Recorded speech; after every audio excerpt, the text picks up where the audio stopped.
Tous les chemins mènent à vous nous ont conduit aujourd'hui à Moutier-d'Ain, un petit village de la Creuse qui doit son nom à ce monastère depuis 1790. Et pour en parler, je vais être accompagné de Nathalie Manot. Bonjour Nathalie. Oui, bonjour. Alors, cette visite commence par ce magnifique porche. Pouvez-vous nous en parler?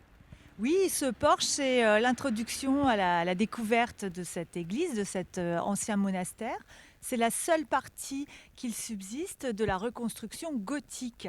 Donc il a de l'importance et aussi il a été maltraité par le temps, par les hommes aussi, hein. Ce clocher, typiquement roman, du coup c'est un contraste aussi avec le porche. Il est très massif, très carré et il nous emmène à penser que l'édifice était fortifié. D'ailleurs de l'autre côté il y a des petites tourelles de défense. Et effectivement, lorsqu'il y avait le moindre risque, puisqu'ici nous sommes sur une voie de passage, donc des hommes avec parfois des mauvaises intentions traversaient Moutier-d'Ain, eh bien la population pouvait venir se réfugier ici dans le monastère.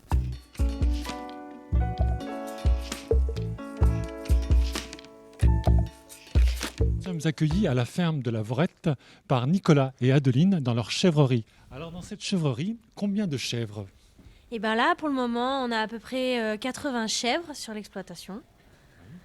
Et donc, là, pour certaines, on va rentrer dans la période de mise bas bientôt, début mars.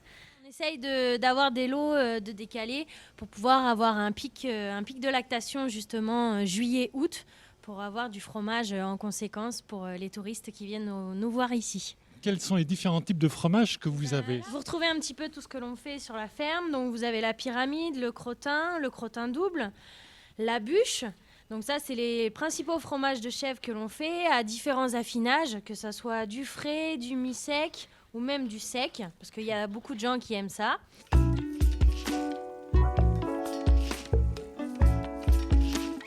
Nous sommes devant un lieu de création artistique et de résidence à La Métive en compagnie de Aurore Clavry. Alors, bonjour Aurore.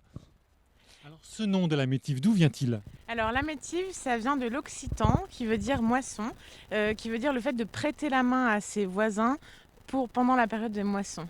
On va rentrer vers l'intérieur, aller dans ce lieu de vie, cette salle où les gens se côtoient, artistes et non-artistes. Vous allez nous expliquer cela à l'intérieur, puisque dans cette maison peuvent venir à la fois des artistes, mais aussi des gens comme vous et moi. Le projet que j'ai proposé s'appelle La Métive ou comment faire humanité ensemble, parce que pour moi c'est super important de désacraliser un peu les endroits liés à l'art et qu'en fait on se rende compte qu'on peut partager des choses, qu'on soit artiste, pas artiste, qu'en fait les gens se rendent compte qu'ils ont plein de choses à se raconter et que voilà, le fait qu'ils soient artistes ou pas, en fait c'est juste des choses en plus à partager et pas des choses qui peuvent séparer les gens. Donc, contrebassistes, danseurs, chanteurs, théâtreux, tout le monde est le bienvenu. Tout le monde est bienvenu, même les scientifiques. À partir du moment où on fait une recherche sur quelque chose, alors c'est un endroit où on peut venir pour chercher en paix.